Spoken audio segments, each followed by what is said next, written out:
থেকে টাঙ্গাইলের অনেক জায়গা থেকে এই জায়গাতে উপস্থিত হয়েছেন রমজান ভাই এবং সাকাওয়াত ভাই, শাহিন ভাই, শামীম ভাই সহ অনেকে উপস্থিত হয়েছেন। তাদেরকে আমরা কথা বলার সুযোগ করে দিতে পারি। ছাত্র যুবক এবং মানবতার সেবক সেবিকার অভিভাবক হয়ে আজকে আমাদের মাঝে উপস্থিত হয়েছেন। তার কাছে আমাদের হামিদ খান বাসায় টাঙ্গাইলে আমরা যারা মানবতার কাজ করি, আজকে যারা টাঙ্গাইলের আমরা স্বেচ্ছাসেবীরা যারা এই জায়গায় উপস্থিত আছি, সকলের দাবি এবং আমাদের দাবি যে আমাদেরকে আপনি একদম কাছে থেকে আমাদের আপনি দেখভাল করবেন এবং আমাদের পাশে সবসময় থাকবেন।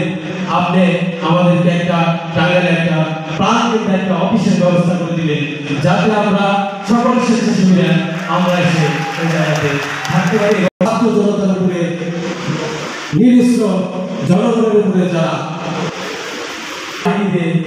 হত্যা করেছে, সেই পুলিশ বাহিনীও এখনো বাংলাদেশে আপনারা জানেন যে তারা অব্যাহত রয়েছে। এই কথার মানে হচ্ছে কালকেও আমাদের একটি ডোনার ব্লাড দিতে এসে হয়রানির শিকার হয়েছে।